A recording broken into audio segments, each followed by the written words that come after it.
Hello and welcome to another scrapbooking process video. I'm Tracy, also known as MercyTiara, and I make scrapbooking process videos and more here on my channel. Today I am working with my second take on the sketch of the month over on the MercyTiara Kit Club Facebook group. The link is in the information section below. Each month we have a sketch challenge and there's a $25 gift card to the shop up for grabs every single month. So make sure you head over there if you'd like to play along. This, as I said, is my second take on this sketch. The first take is in the video, which I will link in the information section below and also up in the corner here. For this layout and for that layout, I'm using the Sunshine Kit from MercyTiara Kits. And in that layout, the sketch is always a jumping off point, and you can always, of course, modify it and use it to whatever meets your needs. And in my first time using this sketch, I did not put those 3 strips of paper in the background. I basically just used the sketch for the photo collage part of it, as well as a little bit the title. I did modify the title a little bit as well. This time, I really want to use the 3 swatches of patterned paper behind my photo. Now, as you saw at the beginning, I have a fairly large photo. It is a 5x7. It was actually on my wall and my daughter took it down. She needed to, actually, I think it's been down for a while, but my daughter took it out of its frame because she needed to use the frame for something else. So this photo has been hanging around as I'm meaning to update our wall gallery that we have going up our stairs that has family photos, and I've been meaning to update Jen's photos to include her wedding photo instead of this one. So this photo is printed out and ready to go, so I might as well put it in a scrapbooking page. I don't often scrapbook photos that are older. This one is from back in 2008. And my daughter was only 3 years old here, and she just turned 19 the other day. So this was a very long time, and it was sweet to see her all tiny and cute. She's still cute, but she's not tiny anymore. I am basically choosing my papers based on what are my favorite papers that I definitely want to get onto a page, because I am pretty sure that this is the last time I'm going to use this particular kit, because we have our Summer Lovin' kit dropping very soon, and I actually have it in my scrapbooking room, and I think I'll be starting to use it this week. So these are the 3 papers that I'm going to use, and I'm not using a photo collage like the sketch uses. I'm actually going to turn this sketch on its side. So my title is going to go where that title is, but it'll be sideways like it is in the sketch. And my 3 pattern paper backgrounds are going to be stacked on top of each other like this instead of spanning the width in a horizontal way on the page.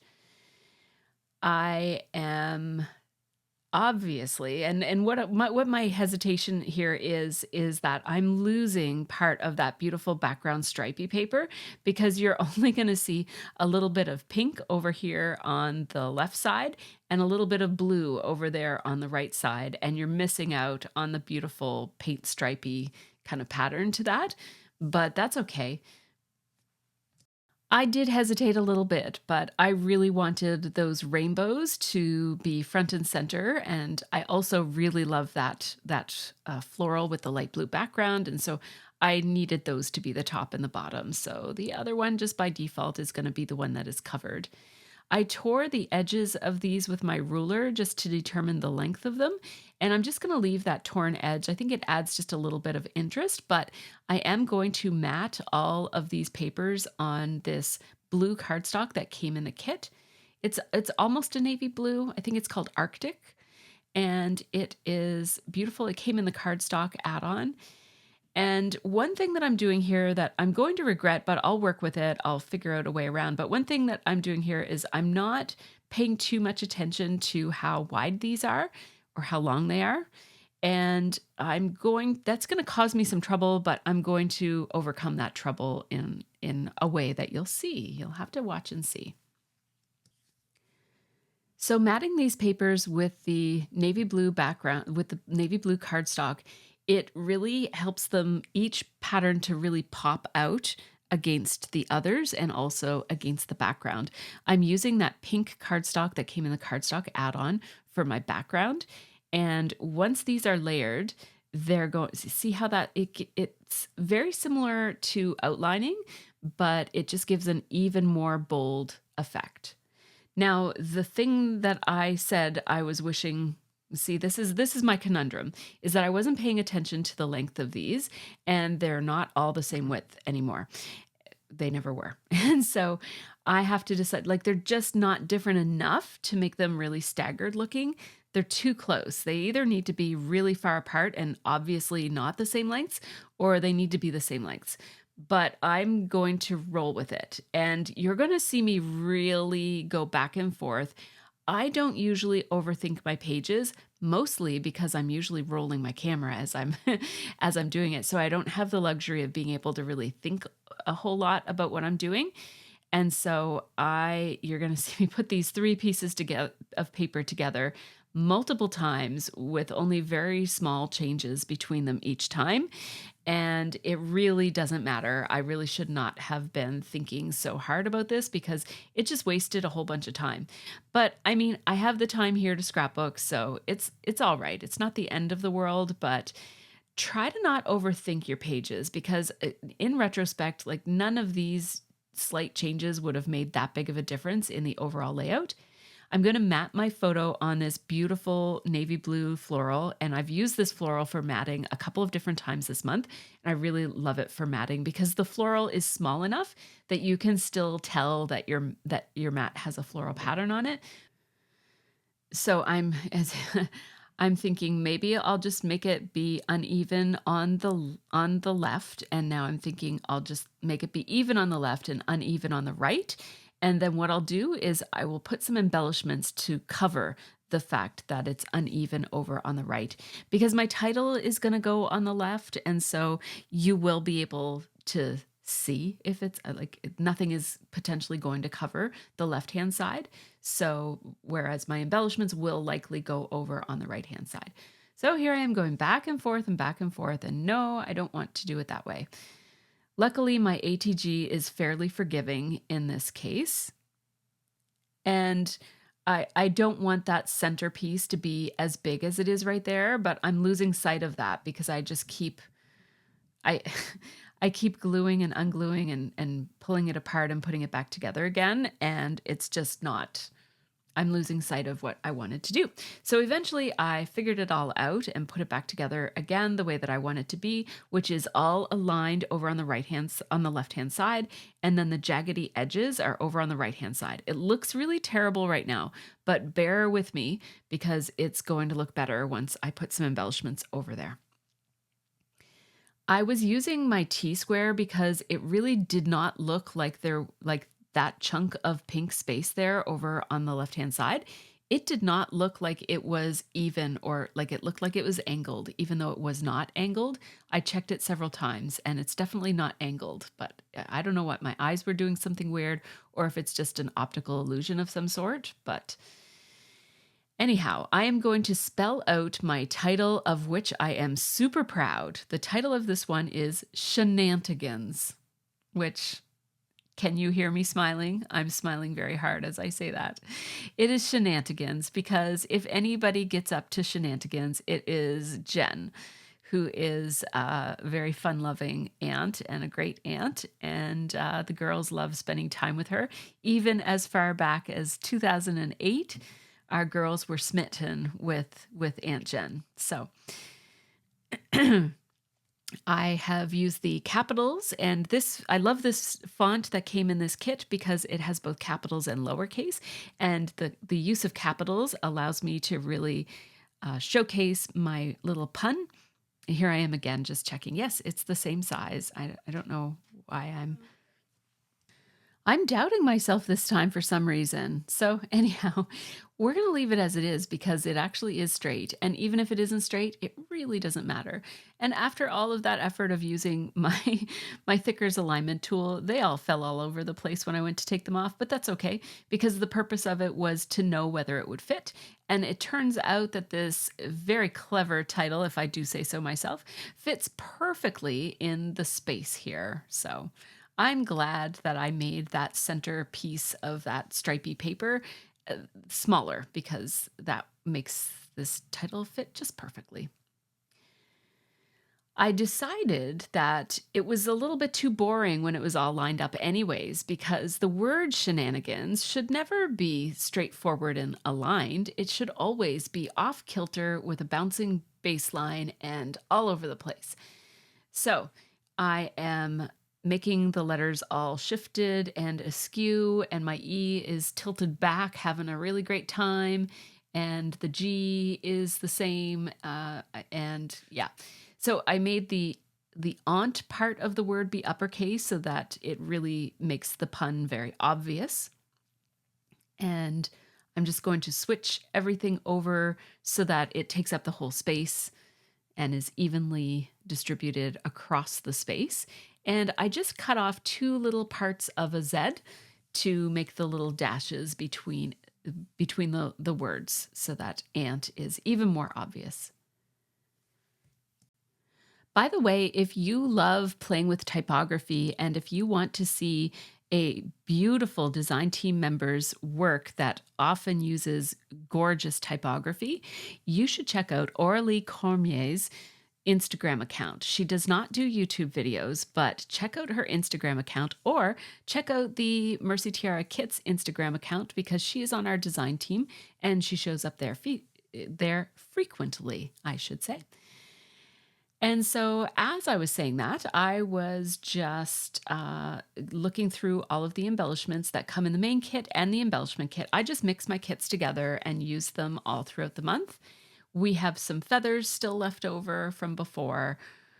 No, actually, I've used all the feathers, so I'm not sure why I took the feathers out. Oh, I think I was just telling my patrons who are watching, I was telling them that that would be a good place to put some feathers, but I don't have any because I used them all up. But what I do have are these cut file flowers. So these I cut up ahead of time. I wasn't sure what I might use them for. I cut all of the cut files that come with the main kit out of white paper on the first day that I start setting up my kit. And so I had these two little flowers on hand already. All of the MTK cut main kits, come with two sets of cut files. One is a background, which I will link in an information card up in the corner right now, what I did with that one. And then there are these other icon cut files, so different titles and shapes that go along with the kit.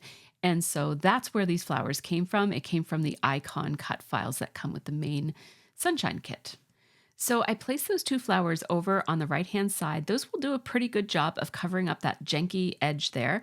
And I'm also going to use that orange piece as a frame that will sit behind those flowers. Right now it's in front of. And then I also pulled out a little tag that I had added a chipboard boba to for another layout that I ended up not using. So I might use that right here.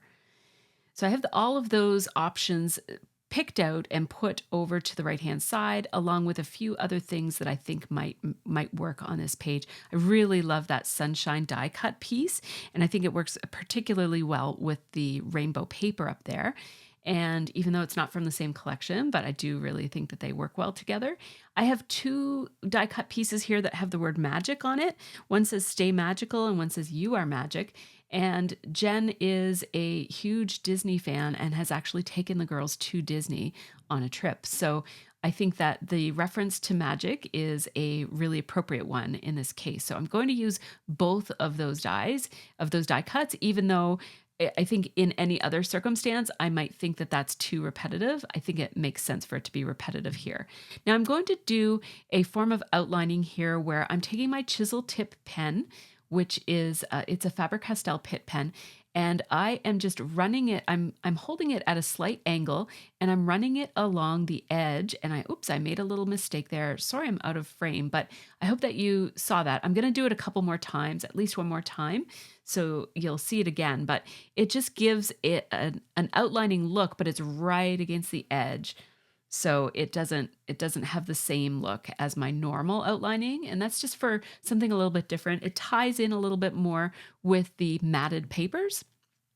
And now for this one, I'm going to do my normal outlining. And I happen to have the same indanthrene blue Pitt pen in both a superfine tip and a chisel tip.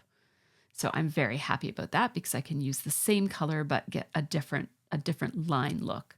So these two are going to layer together with sunshine just dipping below the photo so that you can still see all those beautiful brush script letters, as well as that beautiful cursive sunshine in there as well.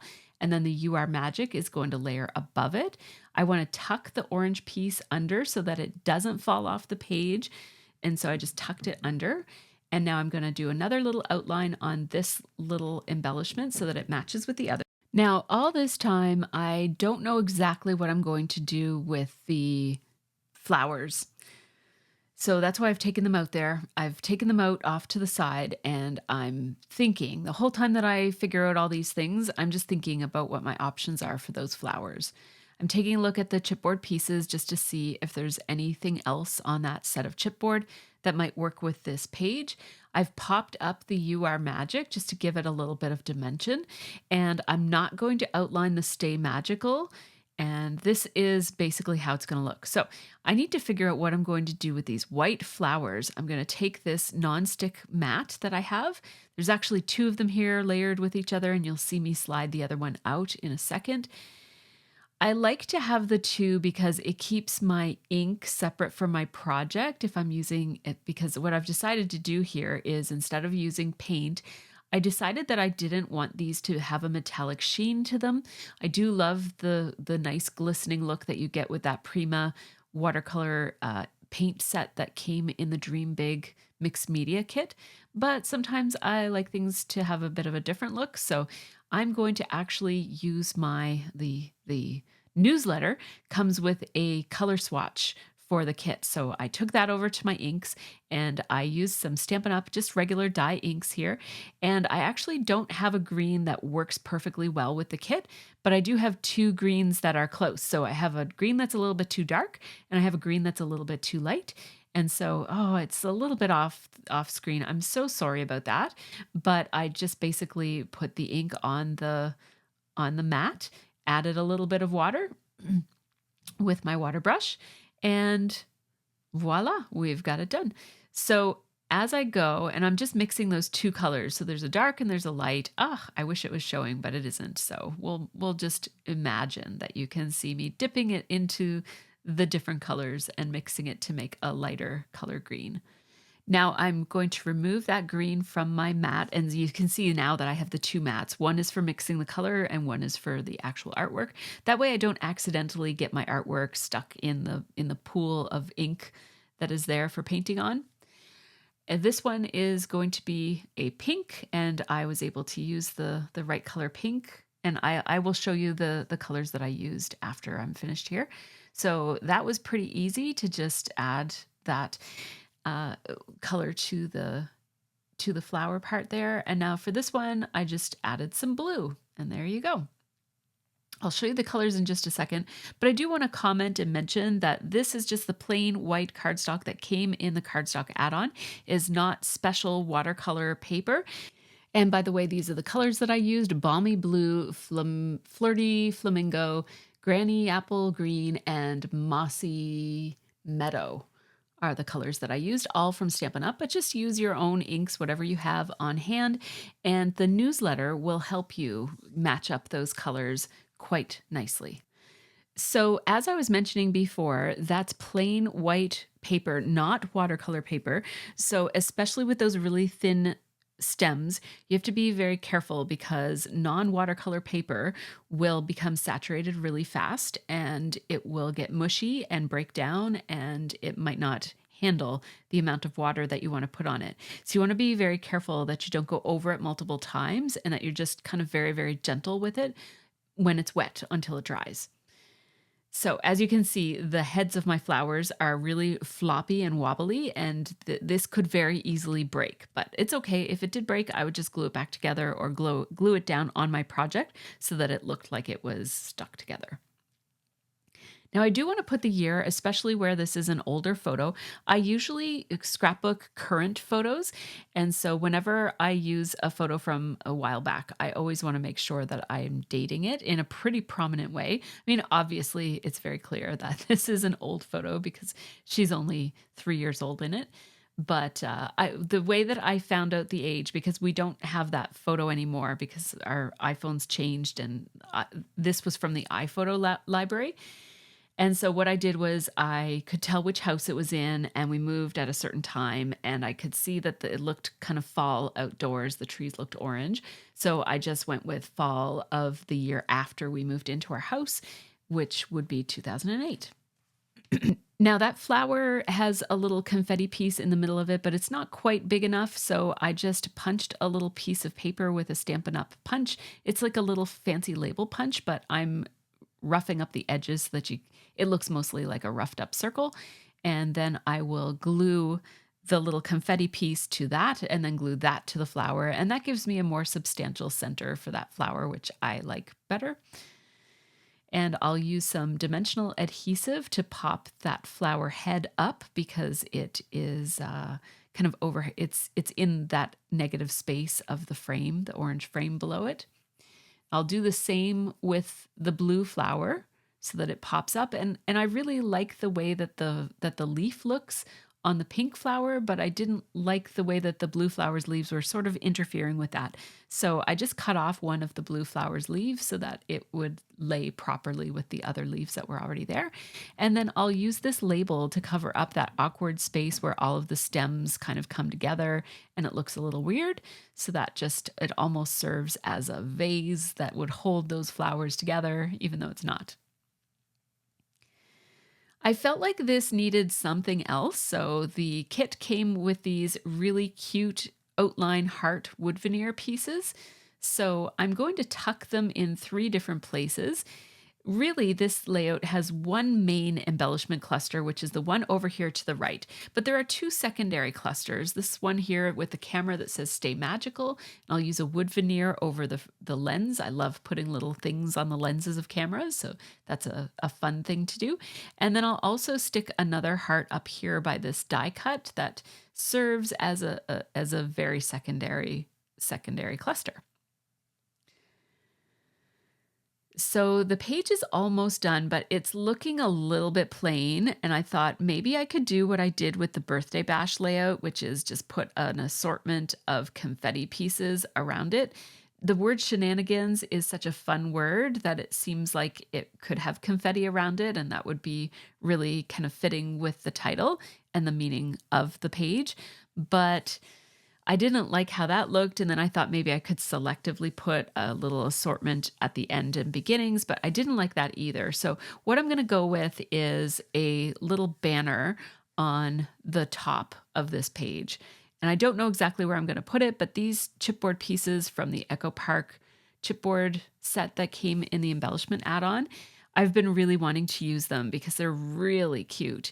And so that is not quite right. I like it over there because it's offset from the title, but from a heaviness perspective, like from a weight perspective, I think it's more balanced over here on this side because the title is airier than the rest of the layout. So this balances off the weight of it.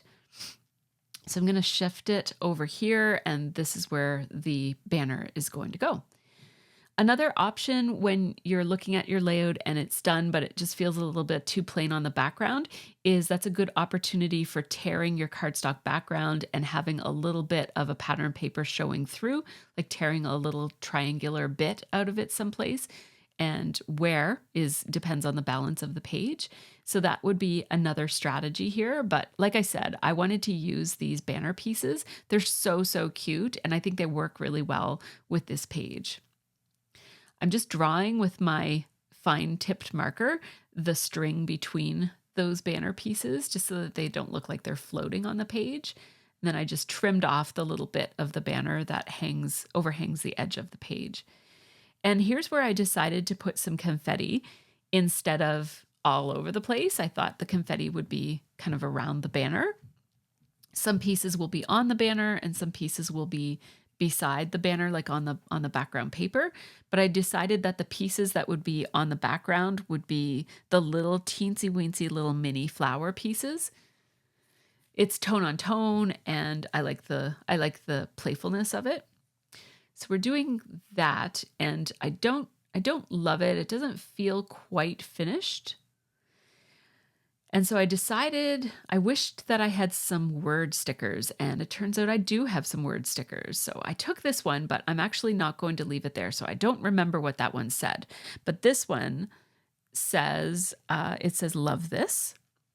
And then this one says together.